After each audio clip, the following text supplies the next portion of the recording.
Hi everyone, welcome to Traveling Misknits. My name is Pia and I am so happy that you're joining me here today for a little chat about my knitting and my crochet. Looking back at the past 2 weeks since I recorded last time, it doesn't seem like I've had a whole lot of knitting time. I've been busy enjoying life, enjoying the fact that all of my children are on the same continent, even most of the time in the same country, which is such a treat. But then again, when I look at my projects, I can see that there has been some knitting time, just a little bit. I have one completely finished object, and then I have two that are very, very close to completion. So let's get into things. I think I will start with the one project that is completely finished. It is blocked, ends have been woven in, and it is something that you haven't even seen as a whip. This is a test knit that I did for the amazing and wonderful designer who is Ina Rainbow. She created this tiny little scarf that is, my yarn choice doesn't really do the pattern justice. The pattern is reversible. This scarf is not exactly the same, but it looks good on both front and back. So it has these slip stitches. I don't know that you'll be able to see. It has these slip stitches that run down on either side of the scarf, just to add a little bit of interest to a knitted scarf. It's only knit stitches and these slip stitches. It is super easy. The construction is fun. You start by casting on the number of stitches that you are going to need for the length of your scarf, and then you shape the scarf using short rows. So yeah, the pattern does recommend that you use some merino or some merino with fluff. I used only a fluffy yarn, which is why the pattern seems to disappear just a little bit. I used one ball of Drops alpaca silk. That's really not a lot. This is way more than what you'd call a one skein wonder, because I used less than 25 grams of yarn. I did make this a little bit smaller than the pattern actually instructs, just because I made this for my granddaughter and she wanted a tiny little scarf. So this is just meant to go once around your neck and then to tie it in. She wanted something like a little bandana thing like this. So it is a fun project. It is super quick and it is easy. Obviously, you do have to count a little in the beginning as you're establishing the pattern, but once it is established, it's just smooth sailing. I really recommend this pattern. I'm sure that it's going to come out very, very soon.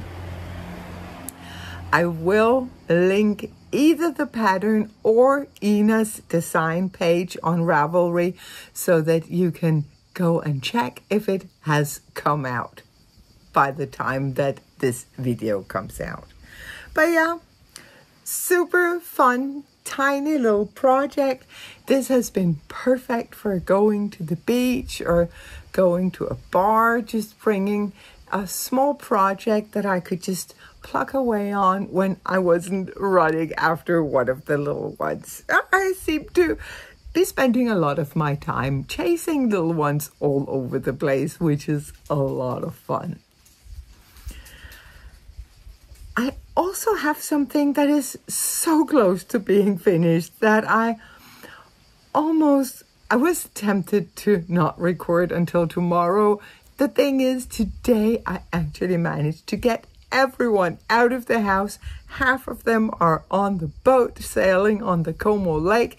The other half has gone to the other lake, the Lugano Lake, to go to the beach. So recording today makes sense. But look at my San Miguel blouse. It only needs blocking and weaving in the ends. But yeah, I'm sure you can still appreciate this beautiful t-shirt. This is a pattern that is not available on Ravelry. It's available on Etsy, and I will link the pattern in the description box below. But it is very, very, very simple. You have this beautiful stitch pattern, and it is easy to work. You don't have to do a lot of counting. It's easy to read your crochet with this pattern, and it is 100% customizable. So you basically chain as many stitches as you need to go around your body. It is in multiples of 40 stitches, so it can be tricky picking your size, but I'm very happy with what I did here. This turned out perfectly. I chained 40 extra stitches compared to the sample that the designer made, and this one is going to fit me perfectly once it is blocked. This stitch pattern does pull in a bit, not too much in this yarn, but I have seen it worked in other yarns like a pure cotton. It will pull in quite a bit, but still, even in this yarn, a good blocking is going to do it good. I did make a few modifications. The sleeves are a bit deeper than what is recommended in the pattern, but again, it is customizable. She does instruct you to crochet until the desired length, and I wanted a somewhat deep sleeve opening here just because this is to wear in the heat in the summer, and I really don't like anything that is too snug or goes up under my arms when it's really warm. So relatively deep sleeves. It's a very simple pattern that you work the sleeves in, still light and airy and really beautiful. I did do something different on this one. I thought as I was crocheting that I had made it long enough, and then after I added the sleeves, I tried it on and I could tell, nah, it's not long enough. So I just started crocheting in my cast on chain, my beginning chain. I'm not sure about the crochet terminology, but the very first chain that you start from, I just started crocheting the other way, crocheting down, using the stitch pattern for the sleeves. So I have this edging, and I actually think it looks really nice with the edging on the body. So yeah, I am very, very happy with this top. I am gonna weave in the ends and dump it in some water as soon as I am done recording, because I want to wear this. I think it's going to be beautiful with my jean shorts or with skirts, over a tank top or over a swimsuit is probably what's going to happen, because that is what I am usually wearing. I knitted out of the same yarn that I used for this trimezzo tank. It is a ribbon yarn from Garnspecialisten. Let me see if I can show you. See here, it looks much like the ribbon that you would use to wrap presents with. And at first I was like, is this gonna work when you knit or crochet it? Is it gonna be weird? But I think it looks beautiful, and it has quite a lot of stretch in it. It does have a large content of synthetic fibers. It's synthetic fibers and cotton, so it will hold its shape, and I can see this very well in my trimezzo tank. My trimezzo tank is just a garter top, and it holds its shape perfectly with this yarn. Let me just talk briefly about the trimezzo tank. What I wanted to accomplish with this tank was a summer top that was bra friendly, because I don't want to go without a bra, but also I don't want my bra to be showing. I don't like strapless bras, which is an option.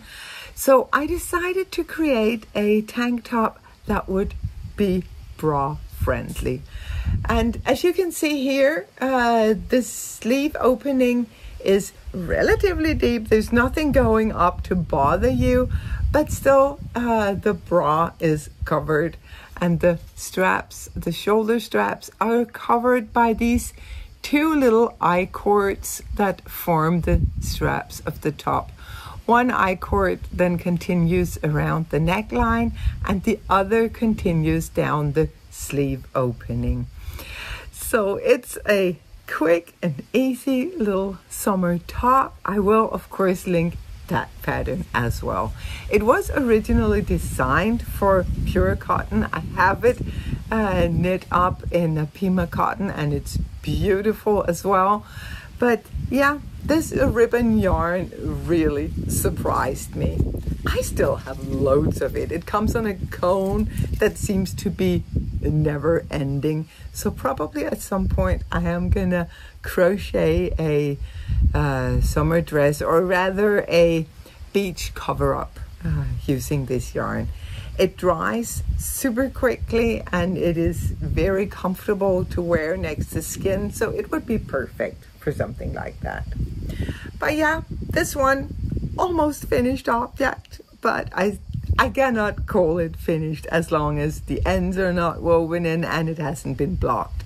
So that's gonna happen shortly.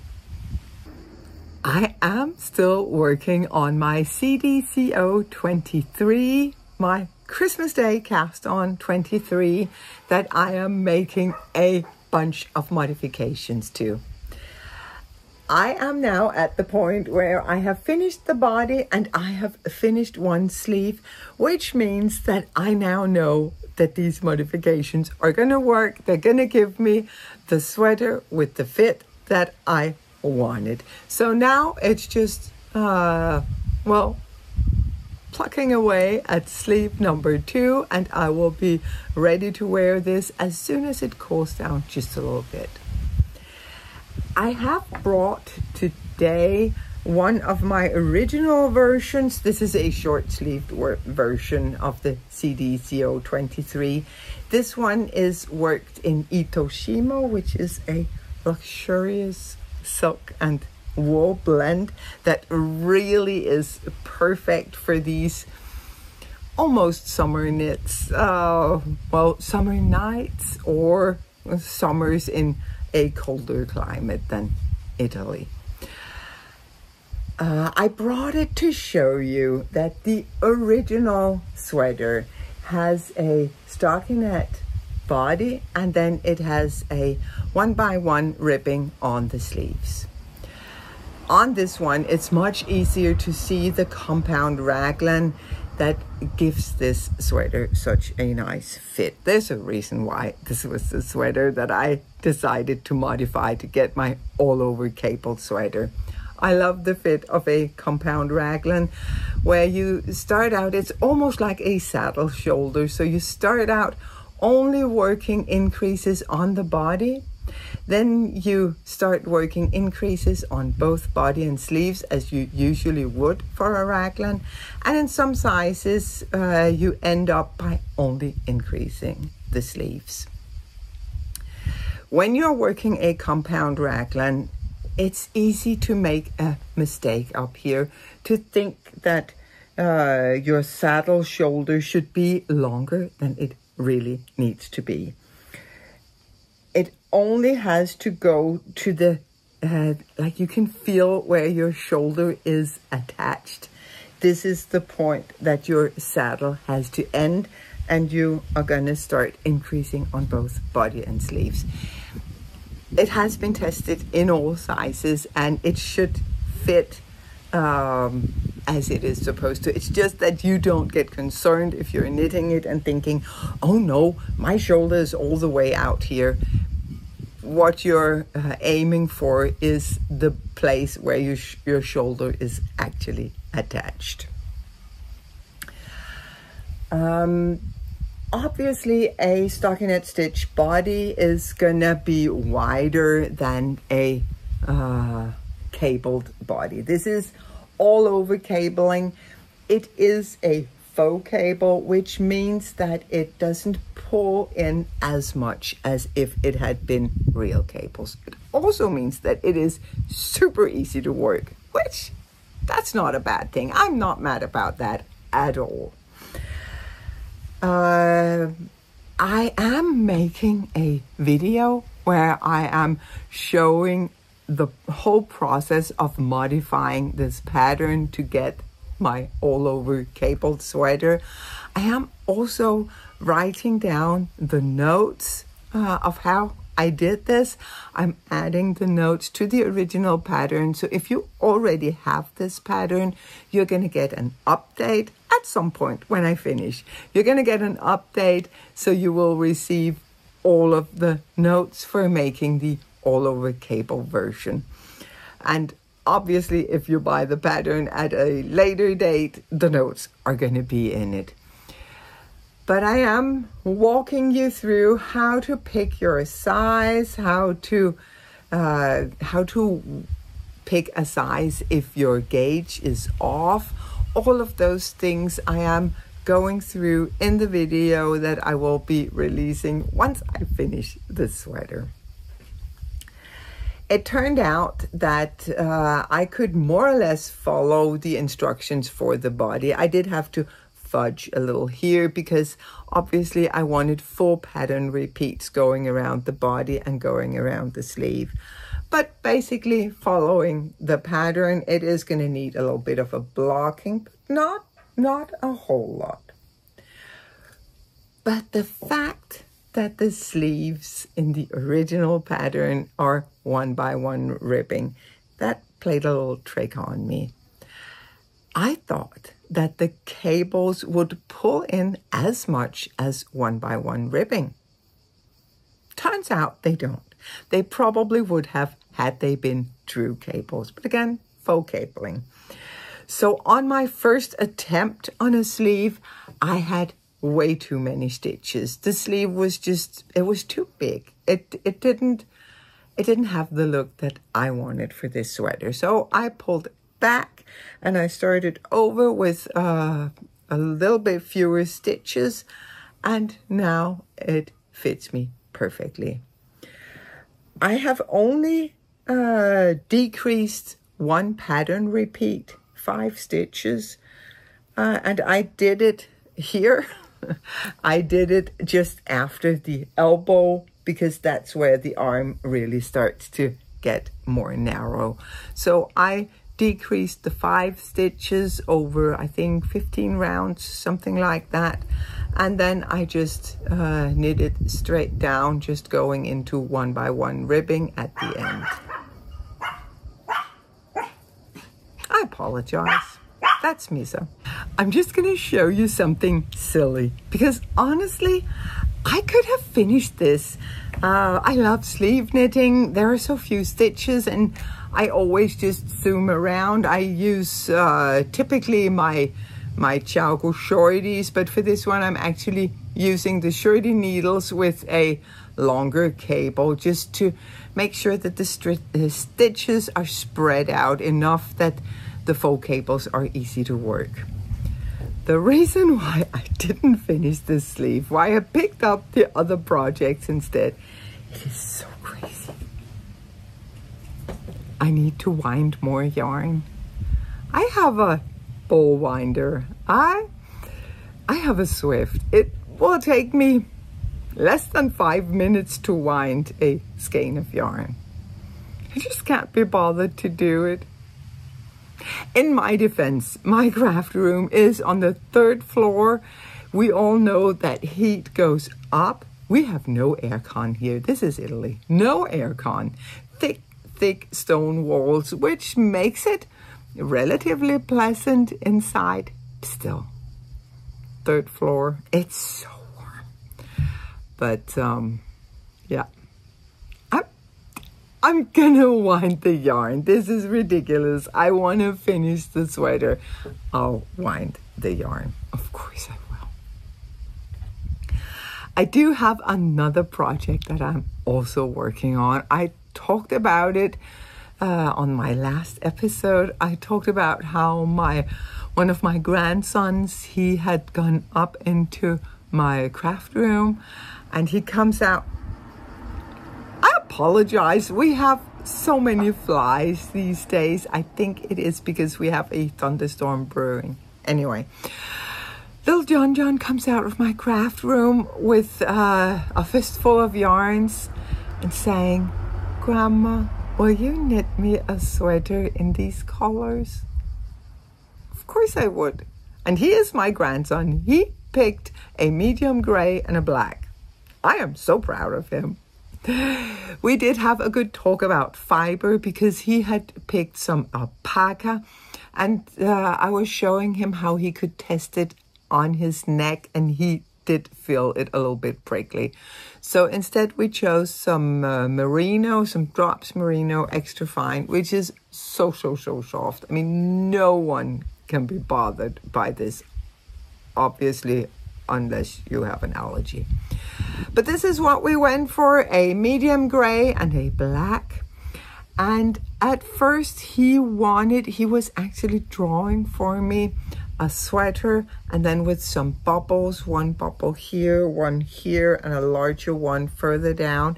That was what he wanted, a gray sweater with bubbles. But then as the project developed, it turned into a Mickey. He wanted Mickey Mouse on the front. So here is where we're at. I made him a raglan sweater with a fun little neckline, the same one that I made for Peter last year. I'm going to put in an I-cord. I am not going to, on Peter's version, I pulled the I-cord all the way through. I'm not going to do that for a child.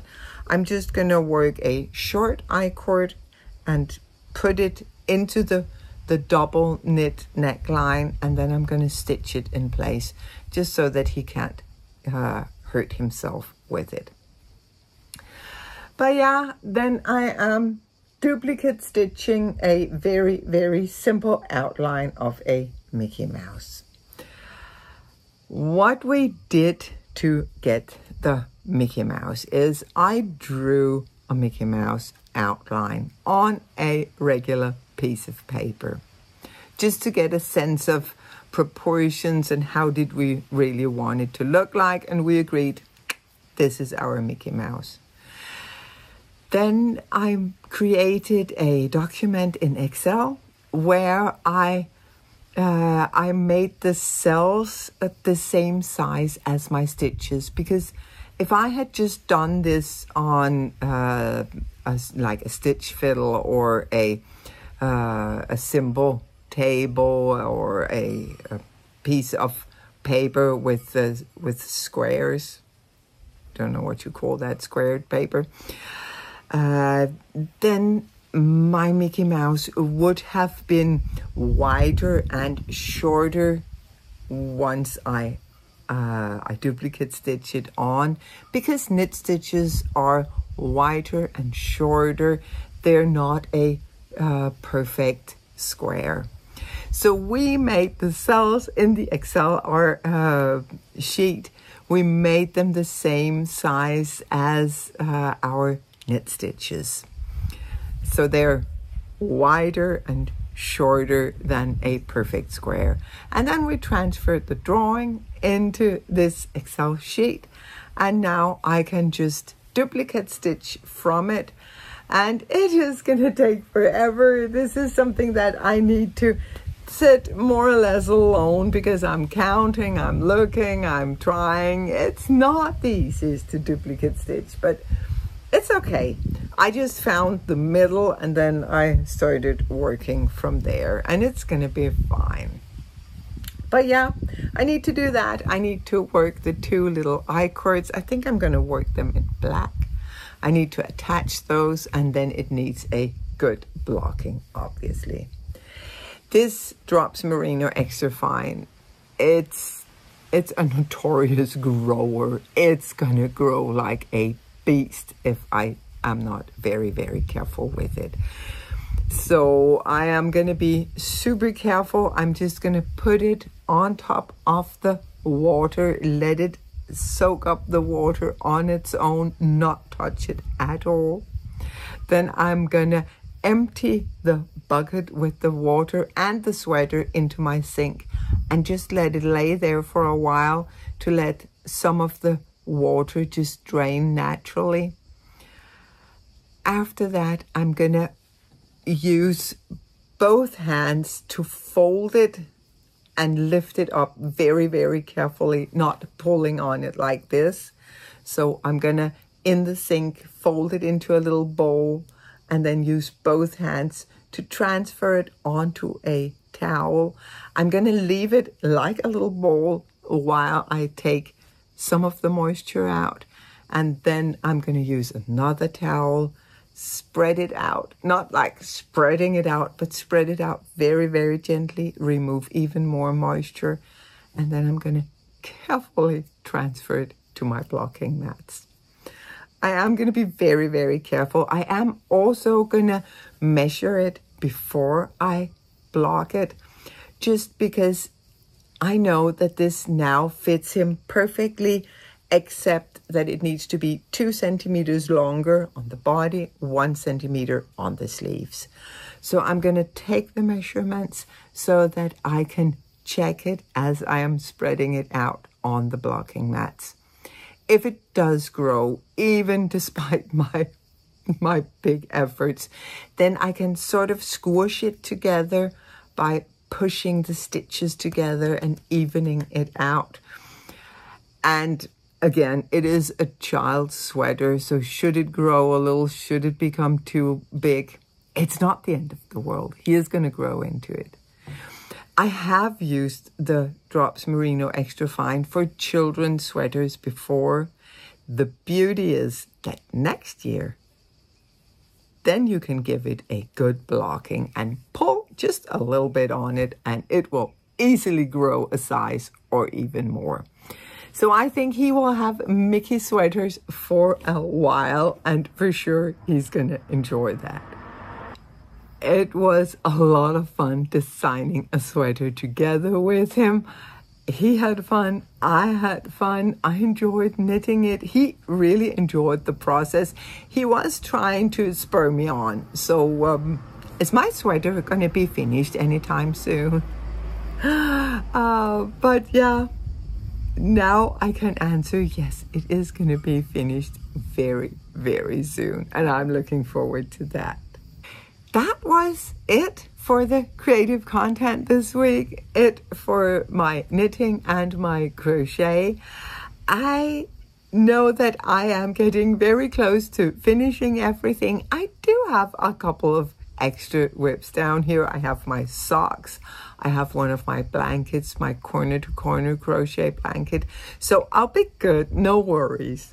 The thing is, as long as everyone is here, I don't really have the brain space or the bandwidth to start a new project. It's just too complicated. Starting John's sweater was more than complicated enough.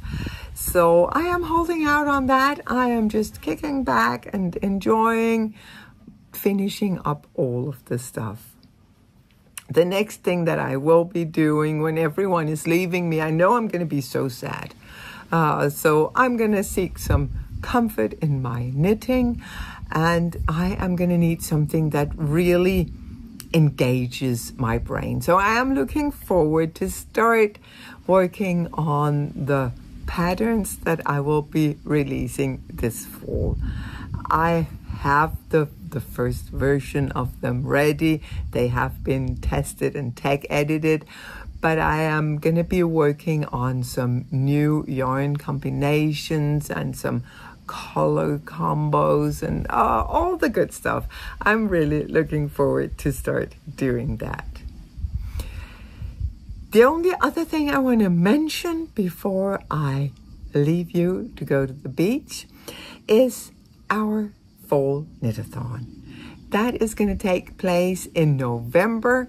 We're going to start on November 16, and then we are going to knit together for 24 hours. So we will be ending on November 17.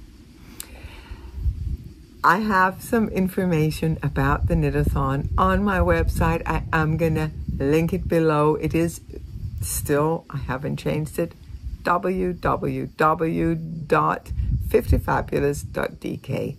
One of these days, I am going to get my act together and change the name of that website. But anyway, in there you will find some general information about the knit-a-thon, what it is and what it isn't. In short, it's a very informal, very fun event where knitters, crocheters, weavers, embroiderers, makers from all over the world come together to enjoy our craft and our friendship for 24 golden hours. I really hope to see you there. It is always a lot of fun.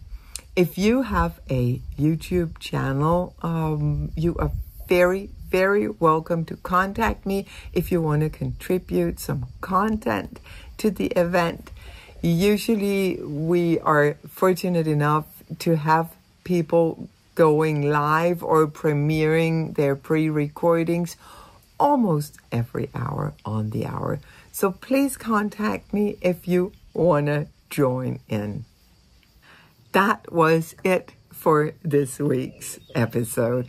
Thank you so much for watching. If you enjoyed any of the content, you can help my channel a lot by giving me a like, by subscribing if you haven't already, and also by sending me a comment.